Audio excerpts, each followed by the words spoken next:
فأنا ناصح لإخواني بالصدع بالحق تبيض وجوههم. السكوت في مسألة الحزبية يضرها، فاصدع بما تؤمر وأعرض عن المشركين. سلامي على دماج ورجالها والشيخ يحيى ودار العلم يا سعد بانيها. Bismillahirrahmanirrahim. Alhamdulillahilladzi arsala rasulahu bil huda wa dinil haq liyudhhirahu 'alad dini kullihi wa kafaa billahi shahida. Wa asyhadu an la ilaha illallah wahdahu la syarika lah iqraran bihi wa tauhida. Wa asyhadu anna Muhammadan 'abduhu wa rasuluhu sallallahu alaihi wa ala alihi wa sallama tasliman mazida, amma ba'd. Setelah kita selesaikan pembahasan masalah al-ahkam at-taklifiyah, sudah kita lewati bersama bahwasanya al-ahkam secara bahasa adalah jamak dari hukum yang maknanya ada al-qada. Kemudian secara istilah adalah maqtadahu khitab syara', yaitu perkara yang ditunjukkan oleh Al-Qur'an dan As-Sunnah, al-muta'alliqu yang punya keterkaitan barakallahu fikum bi af'alil mukallafin, dengan perbuatan orang yang terbebani syariat. Min talabin, baik perkara tersebut berupa talab, permintaan agar diwujudkan sebuah perbuatan, atau permintaan agar ditinggalkan sebuah perbuatan, atau takhyir, atau pilihan. Seorang boleh memilih, itu perkara mubah, au wad'in, atau yang berkaitan dengan wad', yang dikenal dengan al-ahkam al-wad'iyah. Wad'in maksudnya terletakkan syariat. Yang kemarin sudah kita ambil adalah al-ahkam al-wad'iyah, yaitu ma wad'ahu syari' min amaratin. Amarat maknanya adalah alamatin. Li subutin au il-intifa'in au nufudin au ilgha'in. Yaitu makna hukum-hukum wad'iyah adalah ma wad'ahu syari', perkara atau sesuatu yang diletakkan oleh syariat, yaitu Al-Qur'an dan As-Sunnah, min amaratin, berupa tanda-tanda yang dengan tanda tersebut lisubutin, untuk ditetapkan sebuah hukum. Paham ya? Untuk ditetapkan sebuah hukum, hukumnya sah ataukah tidak. Au intifa'in, atau fungsinya apa? Dengan tanda-tanda tersebut ditiadakan sebuah hukum. Makanya subut ini menetapkan hukum ya, intifa' meniadakan hukumnya. Au nufudin, terlaksana ataukah tidak transaksi tersebut. Paham ya? Au ilgha'in, atau tidak terlaksana. Dengan apa tadi? Dengan adanya tanda-tanda tadi. Paham soalnya? Barakallahu fikum, dengan adanya tanda-tanda. Dan kemarin sudah kita ambil mengenai bahwa sebuah ibadah, sebuah transaksi atau sebuah perbuatan dikatakan sahih manakala pada transaksi tersebut atau pada ibadah tersebut membuahkan hasil. Paham ya? Membuahkan hasil yang pelakunya tersebut misalkan dalam sebuah ibadah berlepas diri dari tanggung jawab, atau sudah tidak dituntut lagi untuk melaksanakannya. Ini berarti apa? Berarti sahih. Paham ya? Itu dalam sebuah ibadah. Kalau dalam sebuah transaksi barakallahu fikum, jual beli misalkan, dikatakan bahwa membuahkan hasil bagaimana? Adanya serah terima tadi, ijab dan qabul. Barakallahu fikum, membuahkan hasil apa? Adanya serah terima dan ijab qabul, akhirnya apa? Terwujudkan yang namanya perpindahan kepemilikan. Kepemilikan. Barakallahu fikum. Sekarang berikutnya mengenai al-fasid, lawan dari sahih. Apa itu fasid? Sebuah ibadah, sebuah transaksi dikatakan fasid atau rusak itu apa? Qala al-muallifu asy-syekh Muhammad bin Shalih Al-Utsaimin rahimahullah taala. Wal fasidu lughatan, fasid secara bahasa adalah adz-dzahibu diya'an wa khusran. Orang yang pergi dalam keadaan apa? Sia-sia dan rugi atau bangkrut. Itu secara bahasa fasid. Paham ya? Adz-dzahib, orang yang pergi diaan dalam keadaan sia-sia wa khusran, dan juga bangkrut. Paham ya? Atau secara keumuman apa? Sesuatu yang hilang secara sia-sia ataupun rugi gitu. Paham maksudnya? Barakallahu fikum. Itu secara bahasa.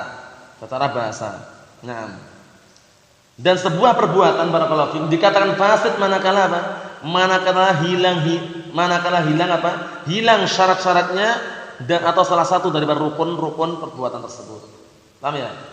Atau adanya faktor penghalang yang membuat perbuatan itu tidak dikatakan sahih, rusak. Kalau sebuah perbuatan, sebuah ibadah, sebuah ritual atau sebuah transaksi jual beli ataupun pernikahan dikatakan sahih manakala apa? Manakala terpenuhi syaratnya dan hilang mawaniknya. Paham ya? Terpenuhi syarat-syaratnya dan juga apa? Hilang mawaniknya. Nah, fasid ini lawannya. Paham ya? Apabila sebuah transaksi jual beli atau ibadah atau yang semisalnya tidak terpenuhi syarat-syaratnya atau hilang salah satu syaratnya atau adanya faktor yang menghalangi, maka dikatakan apa? Fasid. Paham ya? Na'am barakallahu fikum. Kita lihat sini. Wastilahan, adapun setelah istilah adalah ma la tatarattab atharu fi'lihi alaihi ibadatan kana am aqdan. Setelah istilah adalah sesuatu yang pengaruh perbuatan tersebut tidak membawakan hasil. Paham ya? Sesuatu yang pengaruh perbuatan tersebut tidak membawakan hasil. Jadi dia melakukan, tapi perbuatan yang dia lakukan itu tidak membawakan hasil itu. Dalam artian bagaimana? Nah, baik berupa ibadah maupun transaksi. Jadi transaksinya tidak membawakan hasil sama sekali. Dalam artian dikatakan sahih itu tidak. Ibadahnya juga tidak membawakan hasil. Karena dia melakukannya tidak terpenuhi syaratnya. Paham ya? Nah, barakallahu fikum. Kalau kemarin yang sahih itu kemarin kan ma tarattabat. Paham ya? Ya, ma tarattabat atharu fi'lihi alaihi ibadatan kana au am aqdan kata beliau. Yaitu sesuatu yang apa? Yang atharu fi'lihi, bekas perbuatannya itu atau pengaruh perbuatan tersebut membawakan hasil. Dalam artian apa? Sebuah ibadah maupun transaksi. Sahih. Nah, yang sahih kan hasilnya ada hasilnya. Hasilnya apa? Dengan adanya hasil tersebut, perbuatan orang tersebut dikatakan terlaksana. Paham ya? Perbuatan orang tersebut dikatakan apa? Orang tersebut ibadahnya dikatakan terlaksana dan sudah terlepas dirinya apa? Terlepas diri dari tanggung jawab dan tidak diperintahkan lagi untuk melakukan. Itu namanya apa? Dikatakan sahih. Tapi kalau fasid apa? Dia belum terlepas diri dari tanggungan dan masih diperintahkan. Misalkan orang sholat di luar waktu. Salat subuh dia jam 3 pagi misalkan, salat subuh padahal. Kita katakan salatmu enggak sah. Kamu harus salat lagi. Berarti apa? Berarti dia belum terlepas dari apa? Tanggung jawab tadi. Dan belum terlepas dari perintah tadi. Kapan terlepasnya? Manakala dia menunaikan salat tepat pada waktunya. Barulah terlepas diri dari tanggung jawab, enggak disuruh lagi. Paham itu ya? Nah, barakallahu fikum, seperti itu. Kita lihat sini. Ma la tatarattab atharu fi'lihi alaihi ibadatan kana am aqdan. Yang itu sesuatu yang pengaruh atau yang ditimbulkan dari perbuatan tersebut tidak membawakan hasil. Sesuatu yang ditimbulkan atau bekas perbuatan yang dia lakukan itu tidak apa? Membawakan hasil. Tidak membuahkan hasil yang diinginkan itu loh. Paham enggak? Paham belum nih? Ya, na'am. Baik ibadah ataupun transaksi. Kemudian berikutnya, fal fasidu minal ibadat, sebuah ibadah yang fasid contohnya kata beliau. Fal fasidu minal ibadat, sebuah ibadah dikatakan fasid kapan itu? Ma la tabra bihi dhimmah. Yaitu ibadah yang seseorang itu tidak bisa berlepas diri dari tanggungannya. Nah, ma la tabra bihi dhimmah, yang barakallahu fikum, yang belum bisa melepaskan pelakunya dari apa? Dari tanggung jawab. Itu berarti apa? Rusak. Paham belum ini? Ma la tabra bihi dhimmah, sesuatu yang tidak bisa apa? Melepaskan pelakunya dari tanggung jawab. Karena dia belum terlaksana tadi, rusak. Paham soalnya ya? Wala yaskut bihi talab, dan tidak hilang permintaan. Masih diminta, masih disuruh. Wala yaskut bihi talab, dan tidak hilang permintaan. Masih permintaan masih ada terus itu loh. Kenapa? Contohnya perhatikan, as-sholati qabla waqtiha. Seperti salat sebelum waktunya. Nah, ketika orang melaksanakan salat sebelum waktunya, apakah dengan perbuatan salat itu menimbulkan pengaruh dikatakan sahih? Tidak. Kenapa? Karena barakallahu fikum, salat bukan pada waktunya. Paham ya? Tidak terpenuhi apa? Syaratnya. Tidak terpenuhi syaratnya. Jadi khulasahnya barakallahu fikum, biar mudah dipahami, sebuah ibadah, sebuah transaksi dikatakan sahih manakala terpenuhi syarat-syaratnya. Dan tidak ada apa? Tidak ada mawanik, penghalang-penghalang untuk dikatakan sahih. Paham ya? Tapi sebuah ibadah, sebuah transaksi dikatakan fasid, rusak manakala apa? Tidak terpenuhi syarat-syaratnya dan apa? Dan ada mawani', ada faktor-faktor yang bikin barakallahu fikum perbuatan tersebut tidak dikatakan sahih. Paham ya? Jadi rusak gitu. Nah, tanda-tandanya apa di antaranya barakallahu fikum? Tanda-tandanya di antaranya orang yang melakukan perbuatan tersebut belum terlepas diri dari tanggung jawab dan masih diminta untuk mengerjakannya. Orang sholat di luar waktu, paham ya? Sudah sholat 4 rakaat misalkan, sholat duhur tapi jam 9 pagi, misalkan. Nah, nanti setelah selesai sholat duhur jam 9 pagi itu setelah selesai sholat 4 rakaat, diminta lagi nggak dia nanti? Masih diminta lagi sholat duhur karena nggak sah, paham ya? Masih terlepas dari tanggungan atau belum? Belum, karena tidak sah. Kenapa tidak sah? Karena termasuk syartun min syuruti sihhatis shalah dukhulul waqt. Paham ya? Termasuk salah satu syarat daripada syarat-syarat sahnya sebuah salat adalah masuknya waktu. Paham soalnya ya? Nah, barakallahu fikum. Ini tidak sulit tapi rumit. Perhatikan baik-baik ini. Nah, berikutnya. Wal fasidu minal 'uqud. Sekarang contoh transaksi yang dikatakan rusak. Wal fasidu minal 'uqud, transaksi misalkan ya. Nah, dan yang rusak berupa transaksi atau transaksi itu dikatakan rusak, mala tatarattab atharuhu alaih. Paham ya? Yang itu sebuah transaksi yang apa? Yang tidak membuahkan hasil pengaruh dari perbuatan tersebut. Paham ya? Ya, tidak membuahkan hasil yang ditimbulkan dari perbuatan tersebut. Jadi dia berbuat, melakukan transaksi tapi buahnya nggak ada. Hasilnya nggak ada itu loh. Karena hasil jual beli apa hasilnya? Serah terima nggak? Serah terima kemudian kepemilikan berpindah. Itu kan hasilnya. Dikatakan sah seperti itu. Nah, sekarang kapan sebuah jual beli kok tidak dikatakan sah? Tidak dikatakan sahih jual belinya, kemudian tidak dianggap jual belinya. Karena al-fasid maknanya itu adalah la yuqtaddu bihi wa la yunfad. Tidak dianggap, tidak terlaksana. Paham ya? Itu maksudnya. La yuqtaddu bih wa la yunfad. Maksudnya tidak dilaksanakan, tidak pula apa? Dianggap. Paham ya?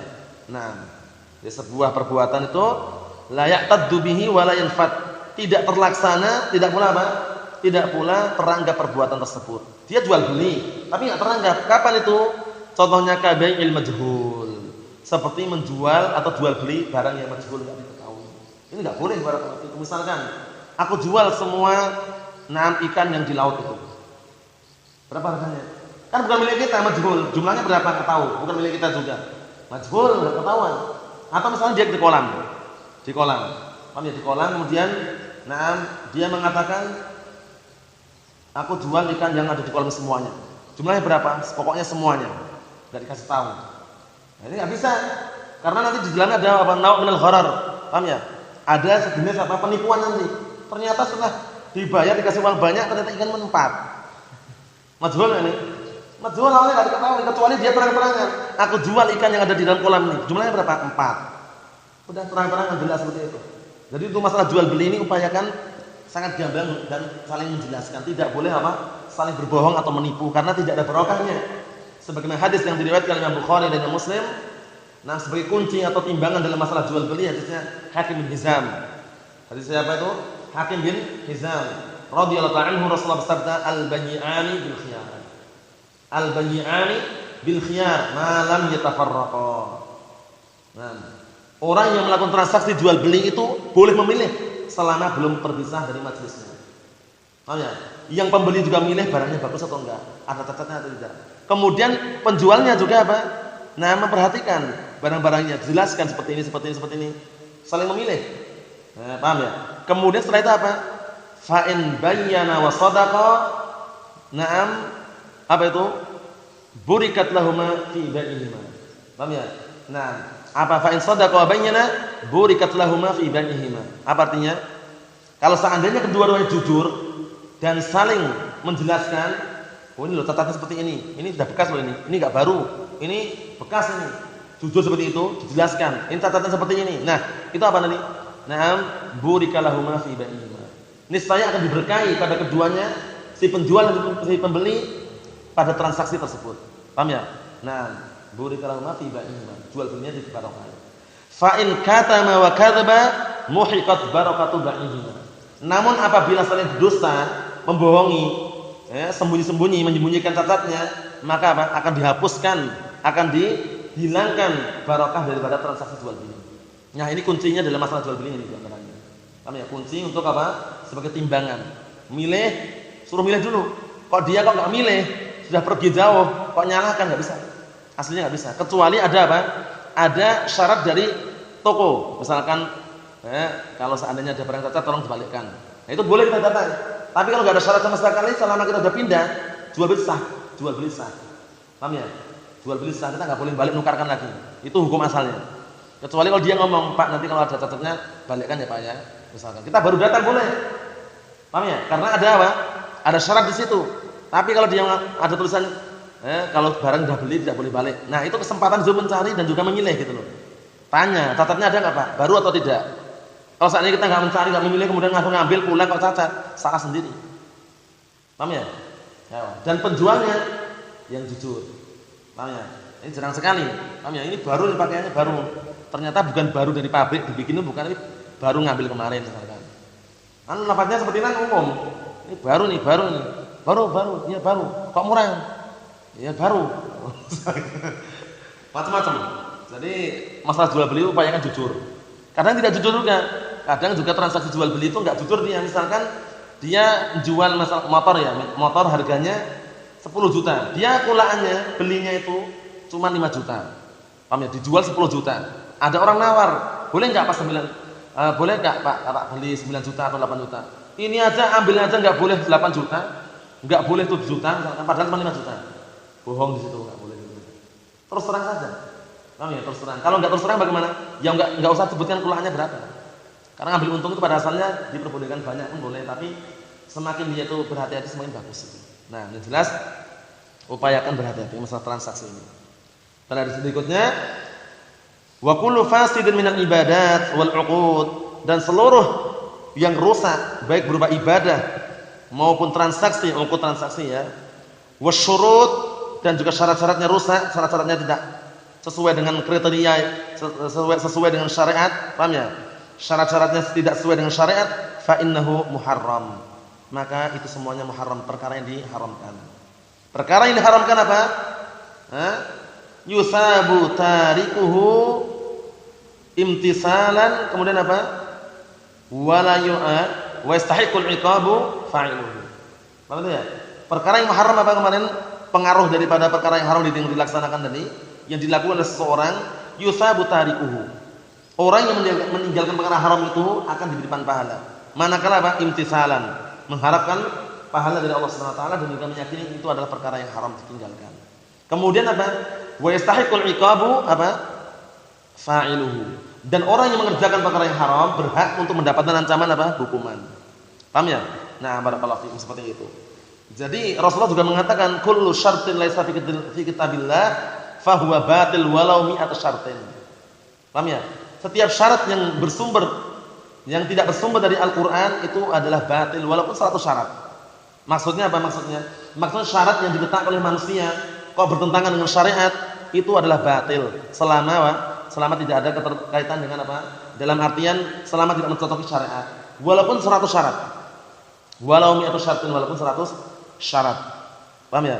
Nah, contohnya ya, dia jual beli. Nah, jual beli, dia menjual barangnya itu. Nah, ini barangnya ini sebenarnya sudah bekas. Paham ya? Cuman nanti kalau kamu jual, bilang aja masih utuh gitu. Kan saya syarat ini, kayak syarat modelnya syarat kan. Jadi kamu boleh beli dariku, harganya murah. Syaratnya kamu nanti kalau jual lagi biar dapat untung banyak. Ngomong aja sama pembelinya itu bahwasanya barangnya masih bagus. Misalkan.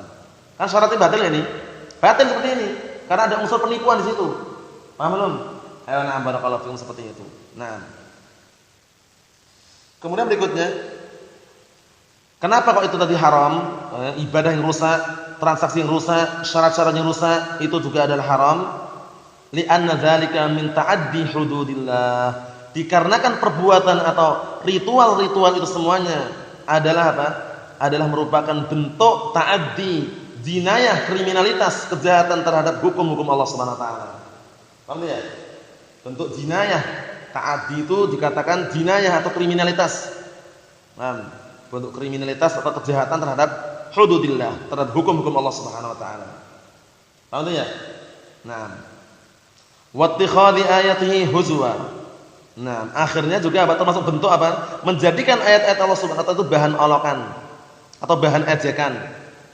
Paham ini? Nah, wali anna Nabiy sallallahu alaihi wasallam ankara ala man ishtaratu syurutan laysat fi kitabillah. Dan dikarenakan Nabi Muhammad sallallahu alaihi wasallam juga mengingkari terhadap orang yang mereka itu mensyaratkan syarat-syarat yang tidak bersumber dari Al-Qur'an. Paham ya? Di dalam Al-Qur'an apa di antara syaratnya? Jual beli itu dikatakan barokah dan sah, manakala tidak ada unsur ribawiyah di antaranya. Ahallallahu al-bai'a wa harrama riba. Allah Subhanahu wa taala menghalalkan jual beli dan mengharamkan riba. Kemudian Allah Taala juga berfirman, "Na'am yamhaqullahu riba wa yurbis shadaqat." Allah Subhanahu wa taala menumbuhkan barokah. Nah, Allah Subhanahu wa taala menghapuskan barokah daripada transaksi riba tersebut dan menumbuhkan barokah transaksi na'am atau barokah sedekah tadi. Paham ya? Yamhaqullahu riba wa yurbis shadaqat. Allah Taala menumbuhkan barokah, na'am barakallahu fikum pahala sedekah tadi. Paham soalnya? Dan menghapuskan, menghanguskan barokah daripada apa? Transaksi ribawiyah. Jadi hati-hati ribawiyah barakallahu fikum. Yang sekarang lagi terkenalnya dengan apa? Bank-bank syariah dan misalnya hati-hati. Jangan nyimpan di situ. Paham ya? Jangan nyimpan uang di bank. Mereka itu bohong. Kalau kita telusuri bohong. Katanya membantu orang fuqara wal masakin katanya. Tapi bantunya ada syaratnya. Syaratnya harus punya jaminan ini, jaminan itu. Orang fakir butuh padahal. Itu pun nanti apa? Ketika minjamkan 5 juta memberikan berapa? 10, 7, enggak mungkin 5 mau. Kalau mau ya udah bagus, tapi enggak ada. Enggak ada. Paham ya? Kita ini mau membantu orang-orang yang tidak punya untuk usaha, untuk dagang, untuk bisnis. Berapa bantunya? Ya paling ini 10 juta. Nanti kembalikannya berapa? Mengembalikannya 15 juta. Itu pun kalau pas waktu apa? Jatuh temponya pas gitu. Dikasih tempo setahun. Memberikannya 15 juta. Tapi kalau waktu sudah di luar tempo, lebih ditambahin lagi menjadi 20 juta, bayangkan. Caranya seperti itu. Bapak mau melunasi sekarang atau tak kasih ulur waktu lagi, Pak? Wah, tolong dikasih ulur waktu lagi. Nah, kalau dikasih ulur waktu lagi, awalnya kan tadi pinjamnya 10, mengembalikannya 15, karena ditambah ulur waktu lagi, nanti menjadi 20, Pak. Riba, hati-hati. Karena riba itu adalah ritual amalan yang orang jahiliyah. Termasuk perkara ribawiyah juga disebutkan oleh Al-Imam Al-Mujaddid Syekh Muhammad bin Abdul Wahhab dalam kitab apa? Masail al-Jahiliyah. Termasuk permasalahan jahiliyah, mereka transaksi jual beli dengan ribawiyah ini. Paham ya? Nah, meminjamkan uang, kemudian ketika datang waktu tempo pembayarannya, dia mengatakan dilunasi sekarang atau tak ulur waktunya. Kalau dia mengatakan tolong minta diulur waktunya. Nah, kalau diulur waktunya nanti mengembalikannya lebih daripada yang dipinjamkan. Ini termasuk riba enggak? Riba. Bedakan jual beli yang riba dengan jual beli taksir. Jual beli taksir itu jual beli yang sifatnya kredit, itu enggak masalah selama tidak ada unsur riba. Misalkan kalau kontan 10 juta, kalau kredit 15 juta. Nah, mau dibayar dengan 3 tahun misalkan. Setelah 3 tahun kok belum lunas, jangan dinaikkan lagi, tetap 15 juta. Itu boleh. Paham ya? Kalau kredit seperti itu modelnya. Janganlah dinaikkan. Kenapa barakallahu fikum? Karena orang yang namanya mau membayar hutang, itu terkadang kesulitan enggak? Terkadang ada yang kesulitan. Nah, kalau kesulitan bagaimana aslinya? Kalau kita telusuri secara dalil barakallahu fikum, kembali pada firman Allah Subhanahu wa taala, "Wa in kana du usratin fanadiratun ila maisarah." Kalau seandainya orang yang pinjam hutang tadi, pinjam uang tadi, punya kesulitan, belum bisa membayar, maka tundalah sampai waktu yang memudahkan. Itu yang bagus. Dan tidak perlu apa? Menambahkan apa? Hutang tadi. Dalam artian dinaikkan. Nah, enggak perlu. Paham ya? Nah, untuk saat ini enggak ada yang namanya bank syariah benar-benar syariah. Pernah dicoba soalnya. Paham ya? Coba, boleh enggak pinjam 5 juta, kembalikan 5 juta? Oh, enggak bisa, Mas. Enggak bisa.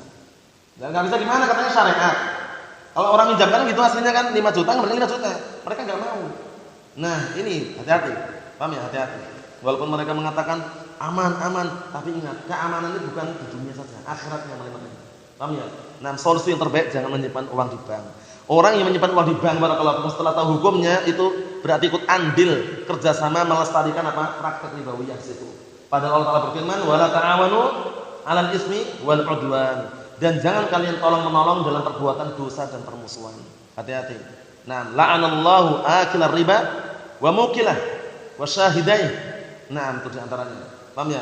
Allah Taala melaknat la'ana Rasulullah sallallahu alaihi wasallam, Rasulullah melaknat orang-orang yang pemakan harta riba dan juga yang memberikan makan dari harta riba dan juga yang menyaksikan. Paham ya?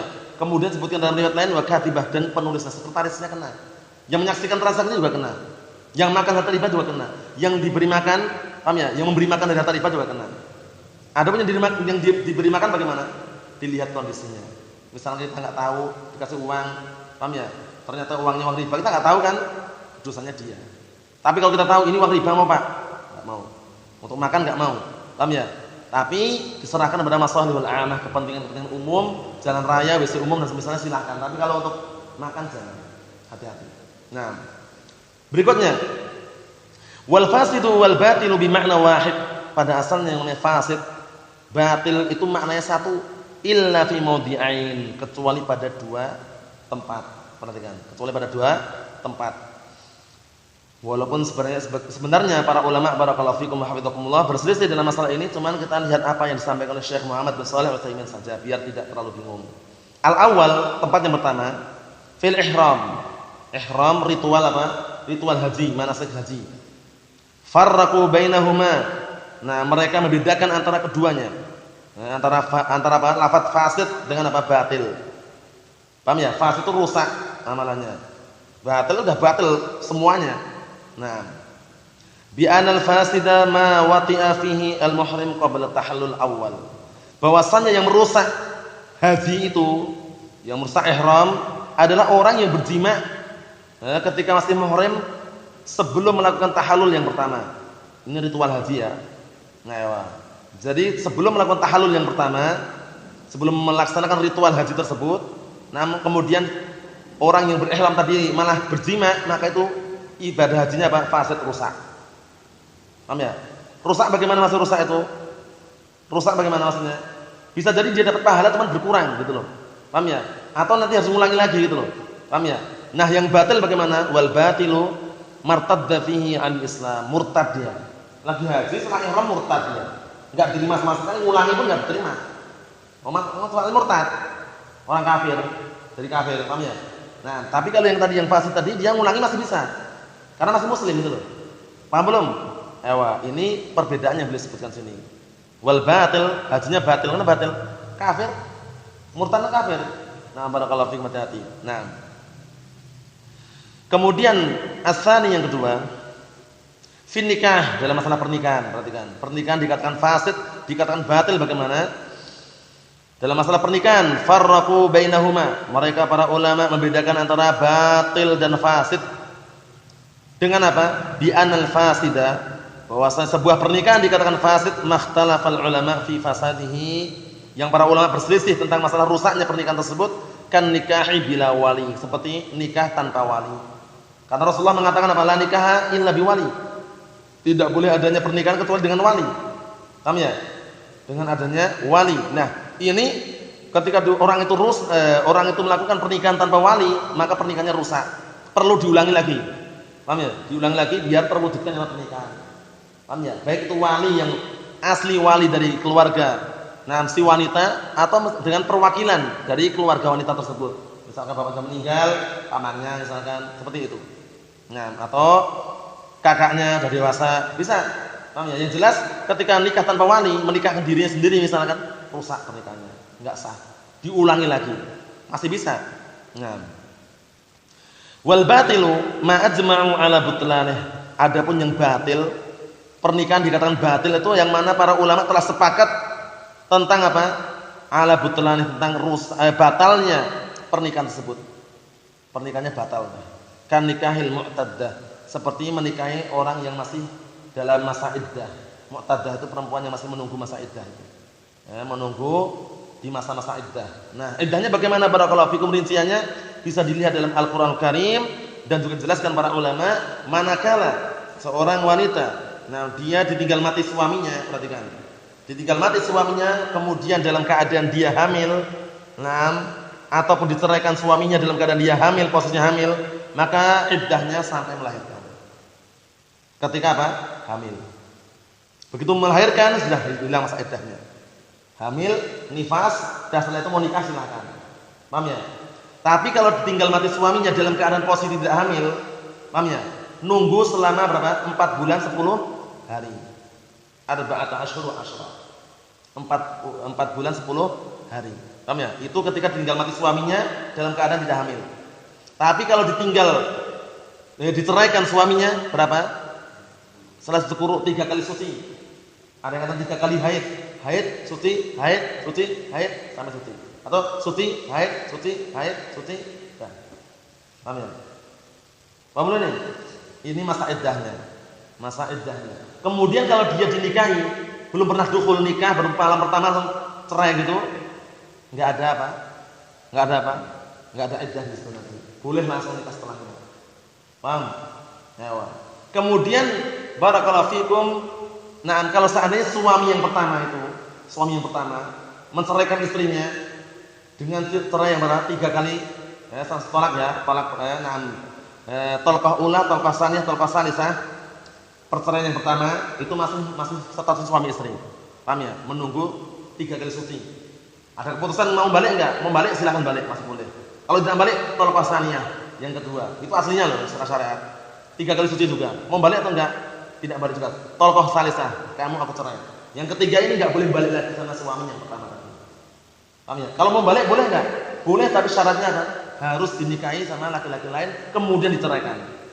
Nah, ini tapi enggak boleh namanya tahlil. Tahlil itu main hilah, politik. Jadi dia memang sengaja menikahi ini biar apa? Biar halal untuk suami yang pertama. Nikah cuma sementara satu pekan cerai biar gabung, enggak boleh. Seperti ini terjadi kan seperti ini? Terjadi. Kadang suami itu menceraikan istrinya, sudah cerai ternyata suatu ketika melihat lagi di jarak jauh itu ternyata istriku masih cantik juga.